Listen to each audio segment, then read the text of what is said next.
Hello, everyone, and welcome. You are on the field with me, Philip Sidney. Today, I have a very, very special guest.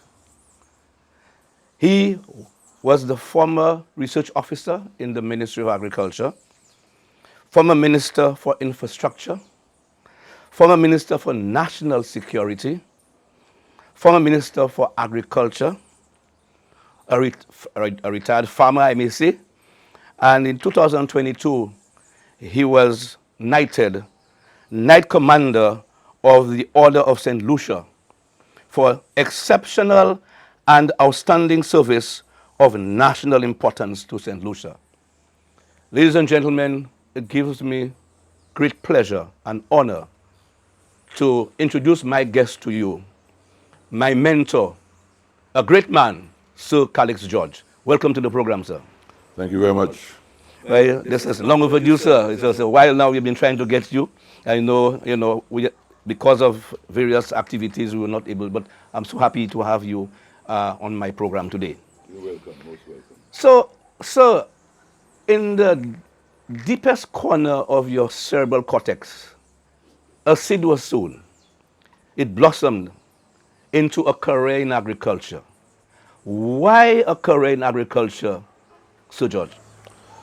Oh, the primary reason for a career in agriculture was to help my country develop into an independent, viable economy, and that was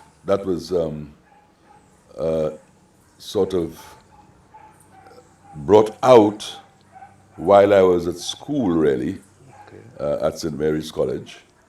At that time, I went to school in 1952. I went to St. Mary's in 1952. And at That's when I was born. and at that time, sugar was still on, but there was the question of, bringing in the banana industry and so on. Now, it so happened that we had an excellent headmaster called Brother Canis Collins, who was very perceptive and kind of trained. In the first instance, he was the first person to actually bring science education into St. Lucia. Before that time, St. Mary's College was a classical college, Okay. and he introduced science.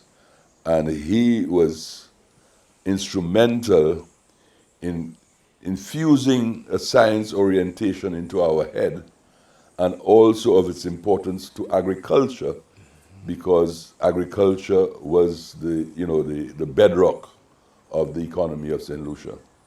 So he actually trained us and advised us to move in that direction. So you will find, if you look at the records of St. Mary's College, which incidentally I wrote a treatise on, Yes. and you will find in there how he infused the whole issue of agricultural development into us. The result was that scores of us eventually went into agriculture. For example, the first one was a gentleman by the name of Louis Campbell, Francis Leons, Dr. Edmonds, and so on, who came in before me. All these guys eventually became very key people in the development of St. Lucia. Wow. The whole development of St. did, Lucia. they did. You can say that the development of St. Lucia at the critical time of the agricultural expansion in terms of bananas was in fact due to a significant extent Brother Canis's influence on us. The students, yeah. So I was a very good science student, you see, as a result. For example, I belonged to a group that did the first higher school certificate in 3 science subjects: chemistry, botany, zoology, and of course, I was the first St. Lucian to get distinctions in botany and chemistry. Wow. Yeah. Great. Okay, from there. But in addition to that, I must say that my orientation was also agricultural in nature, because my mother came from a rural area in a place called Fournier, opposite Marquis Estate. Okay. Okay? My father was a town man, right? He was an accountant and so on. But my mother came from a farming community at Fournier. And her father, that's my grandfather, had a very big farm in that place. He had a farm of about 120 acres. Okay. And when I was a young boy, I used to go up every holiday. My mother used to take us up to the country. So I became familiar with all the agricultural things because he had a self-contained and self-sufficient farm, both livestock, bees, and crops. Well diversified. Very diversified. So I was introduced, for example, like production of cassava, which is a big thing now. That's a big thing now. But we had our platine and all that kind of stuff. And I always remember the question of doing cassava was very, very intensive because you had to get up very early, go to, get the roots and bring them down to the processing area because it had to be done the same day. Right, yes. Because of, the hydrogen cyanide and so on and everything and so on. Correct. So it was very, very intensive, So the agricultural activities that I was exposed to at a very early age cemented the thing when I went to college. So I went to do agriculture. And then from there you went to UWI. Yeah, from there I went to UWI. And you acquired I was the first group of West Indian students to do the degree in agriculture at the Imperial College of Tropical Agriculture, yes, which is in Trinidad. right. Now, the Imperial College of Tropical Agriculture was the foremost agricultural institute in the world to do tropical agriculture.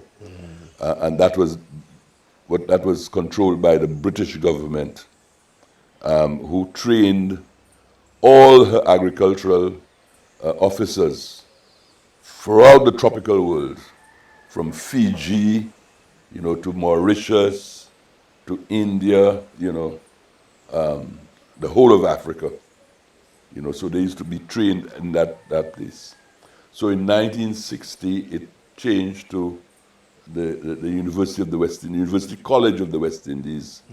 So AFLWIS got it to change from the Imperial College of Tropical Agriculture to the Faculty of Agriculture in 1960. So I was in the first group that did the agricultural degree. Okay. Leaving university, you came back to St. Lucia. And from there, what happened from there? When I left university, I was an agronomist for what is called the Regional Research Center. There was a research center for agriculture in Trinidad at the same Imperial College of Agriculture. And they have done research in many tropical crops like cocoa, and bananas.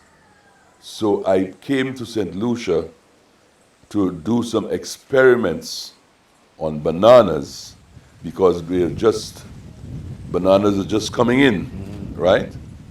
And they had to determine the fertilizer requirements of the banana.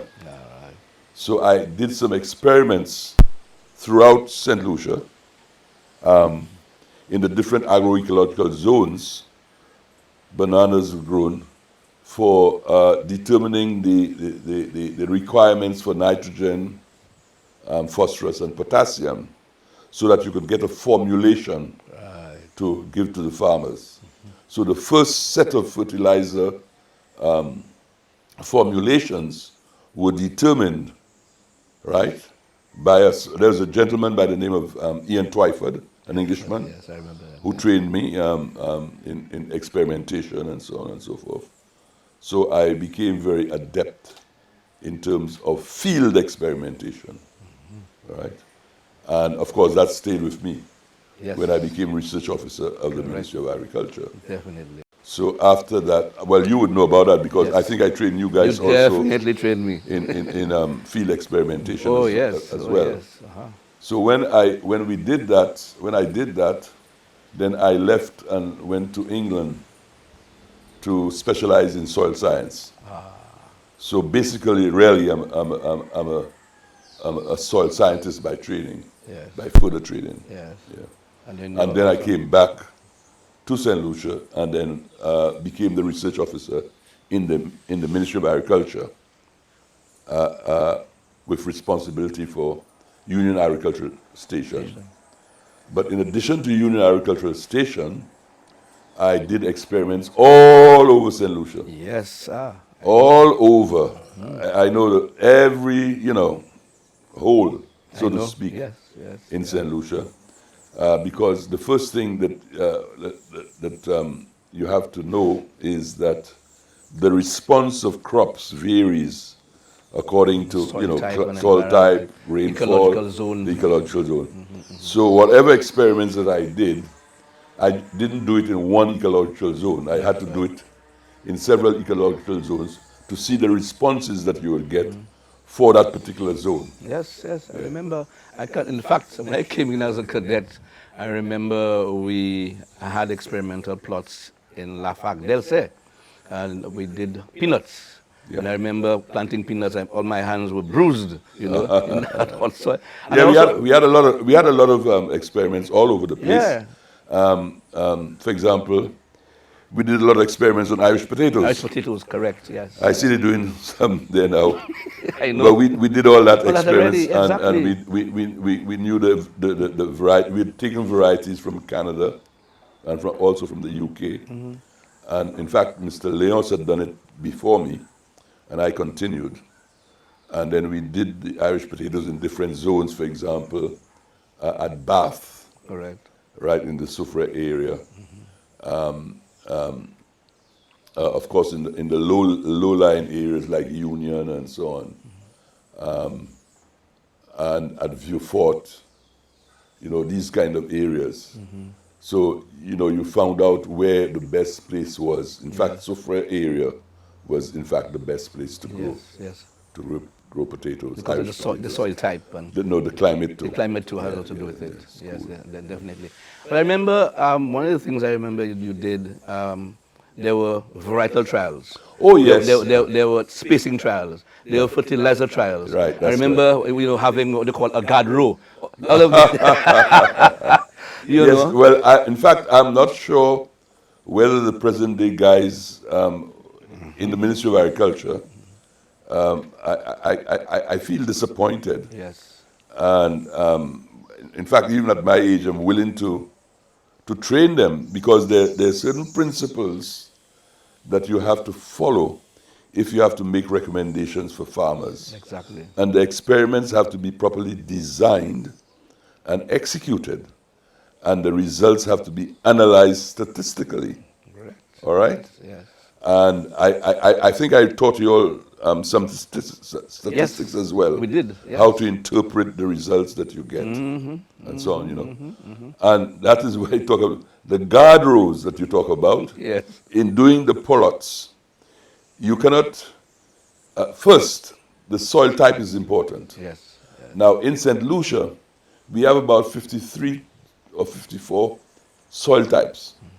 And the soil types vary in very short distances and so on. Yes, yes. So when you set your experiment down on a particular soil type, you must be the treatments that you give must be in what's called randomized plots. Yes. So in doing the randomized plots, you have to make sure that there is no interference from one plot to the next. So you have to surround it. Yes. All right, by whatever plants that you're growing, so that there's absolutely no interference. So that's why you call it guard plots. Yes, I remember that. Anyway, we do our break. You're watching On the Field with me. Back soon. The Ministry of Agriculture, Fisheries, Food Security and Rural Development continues placing heavy emphasis on the concept of food security. It's our prosperity, our future. The Crop Production Unit conducts surveillance and monitoring for trans-boundary pests and diseases of quarantine importance for St. Lucia. It provides technical assistance in the areas of post-harvest technology, agro-processing, and soil and plant tissue diagnosis. The unit facilitates prudent management of agrochemicals and toxic chemicals in an environmentally friendly manner for sustainable development. Soil analysis is also being carried out. Need further assistance on crop production? Contact the Senior Research Officer at 468-5601. Welcome back to the program. On the field with me, Philip Sidney, and of course my guest, Sir Calixte George, who of course you heard had many portfolios in his lifetime. That's why he was knighted Sir Calixte George. So George, we mentioned about the experimental plot and doing experiments around the island, all little holes based on the soil types and the ecological zones that you spoke about. But I also remember you preparing a number of tech packs. Oh, well. And let me tell you, and you said you were sad. I am saddened because I'm trying to revive those tech packs, so that at least we have something to work with moving into where we are today. I have a copy of my CV, and in it has the same tech packs you're talking about. Mm-hmm. How to grow onions. Yes. Cabbages. Yeah. Sweet pepper. Mm-hmm. Cabbage. I remember. This kind of thing. Eggplant, tomatoes.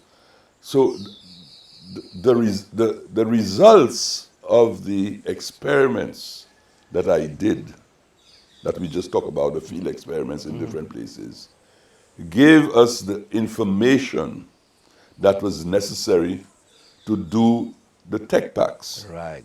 So it's on the basis of the experiments that we did that we can tell you that Calypso is a good variety to do in this particular location. Right, and how to go about planting it. Yes, right. Well, I have all that information. I know, I can remember that very As a well. matter of fact, they were talking about food security and all that kind of stuff. And I was looking for one that I did on home vegetable gardening that gave you all the information that you required for you to do a vegetable garden. All right? And I also gave, that's for home vegetable gardens. Right. And I also gave the details of the growing, for example, of onions, if you're growing onions or tomatoes and so on and so forth. Now, I gave it to a lot of people. There were a lot of people that got it at those days. But there's only one person, I think, that will be able to help you to get it. And I spoke to his son, and the son promised to look for it for me. And that is Mongrou. Gregory Mongrou. Gregory Mongrou. Okay. Gregory Mongrou, I must say, is one of the farmers that actually used all my information on all my experiments and so on. And if you go to Gregory Mongrou, he will tell you exactly some of the things in terms of the growing of the vegetables, which he got from me. Definitely. And he had a copy of the book. All right. You see? Apart from the tech packs, which I'm sure people like Gregory Mongrou and other farmers, did use in the establishment of the plots, and of course, I'm sure they saw increase in production, of course, and money's in the pockets. There were quite a few of them, there were in the Miko area. There were quite a few guys. For example, Flood.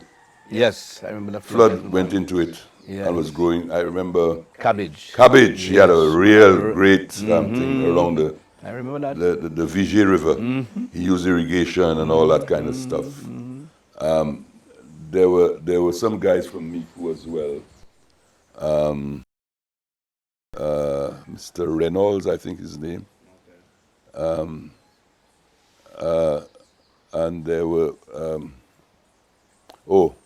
Elite Yes, from Babono. Babono Yes, he too was a on very, very good vegetable farmer and so on and so forth. So you had some key guys that actually utilized the information. You could grow onions and all that kind of stuff. We used to grow onions on a regular basis, you know. Yeah. Okay, takes me to my favorite part of the program, agricultural cadet course. How did that come about, sir? No, the agricultural school at Union, it's a school, it's an agricultural college that was established in 1910 or something like that, you know. 1910. Yes. One of the first things, you see, St. Lucia has always been an agricultural country, all right? And when the British took over, they obviously had to develop the country. So you find out that they had to establish areas for the propagation of tropical crops. You understand? So, and in addition to that, you had to have people trained in agriculture. If it's an agricultural, economy, so you have to have people trained in it. So they, in addition to establishing the propagation centers and so on, agricultural centers, there's a commission which the British government set up, right, in 1897. And in it, the recommendation for agricultural development of the colonies came in. And that is how they formed the first agricultural stations. You see, so the station now was located, guess where?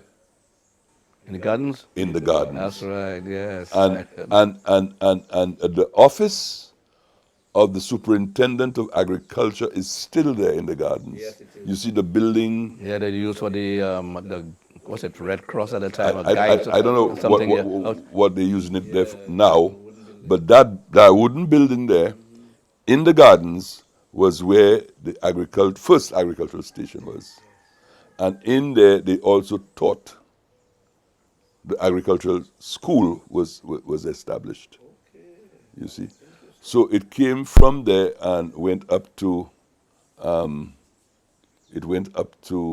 Union when they bought over the station left Castries and went up to Union.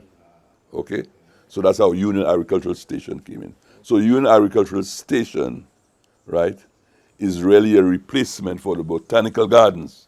That's why it is called botanical gardens, because it had to do with the botany of crops. Of course, it's no longer, you can't call it a botanical gardens. That's gone. I don't know what you can call it now.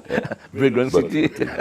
Now, incidentally, as an aside, you hear about Sir Arthur Lewis, the great Sir Arthur Lewis. Sir Arthur Lewis's first job was right there in that building. Wow. When he left school, I think he must have been very, very young, you know. He was too young actually to get this, he didn't qualify in age for the scholarship. But he had passed his examinations and so on. So he worked in the gardens as what they call a copyist in the Ministry of Agriculture. Okay. Yeah. And listen to me. And I have written about it in my book on St. Mary's College, where Sir Arthur is well known for his paper on the limited supplies of labor and the whole issue of development economics.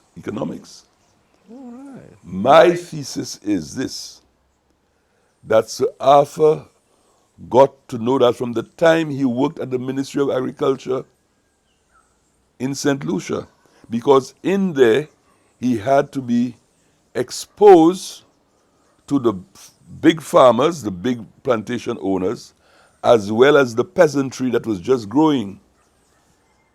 Okay? So you find now that his thesis deals with that dichotomy. of the economy, what we call the traditional economy, as opposed to the non-traditional one. Okay, so that is explained in his paper on limited supplies of labor. And I am saying this as a result of his interaction in the Ministry of Agriculture, that he did that paper to show the dichotomy of the two economies, if you want to call it that. That gave him the Nobel Prize. Okay. That's my thesis. Interesting. In addition to that, people don't know that I have his volumes there. You know, if you want to, I can give you the volumes. If you go to my desk there, you will see all the volumes of Sir Arthur, the 3 volumes of his books, of his papers. All right, and in it you will see that there is a significant amount of work that he did on agricultural economics, right, which is very well documented. So much so, again, and I write it in my book, that his contribution, they say he never did anything for St. Lucia. Yes, I heard that. But he did so much for St. Lucia that St. Lucians don't even know about it. The fact that he did all those works in agricultural economics, all right, he had written about the economics of agriculture in the developing world, and he identified Jamaica at the time as the ideal developmental laboratory, so to speak. Okay? And one of the things in Jamaica was that Jamaica had a Jamaica School of Agriculture, Right. which was similar to the one of the Union one that I'm talking about, but on a much bigger scale. And it was also located at Hope Gardens, which was the same equivalent of the botanical gardens there. Okay? So they trained those Jamaican people, and eventually they became the Jamaica School of Agriculture, JSA. So you must have heard of your contemporaries. They went there, yes. Some of 40 and some of those guys went to JSA. So the JSA graduates were supposed to be the best in the tropical world. So when St. Lucia's development in agriculture was expanding, Sir Arthur Lewis recommended that those agricultural officers who were trained in Jamaica, right, should be distributed and came to St. Lucia. So that is how you have the first wave of Jamaican agriculturists into St. Lucia, like Harry Atkinson, Stewart, Gage, all right, Mullins and those guys. Yes, okay. And they're the ones who actually, as you know, were the main extension officers for the development of agriculture in St. Lucia. And that is a contribution stemming from Sir Arthur Lewis. Interesting. Hold that thought. We do for the end of our program. I must say thank you for first part. We are coming to our second part in a while. You have been watching On the Field with me. We are going to be expanding the program to our second phase, so stay tuned.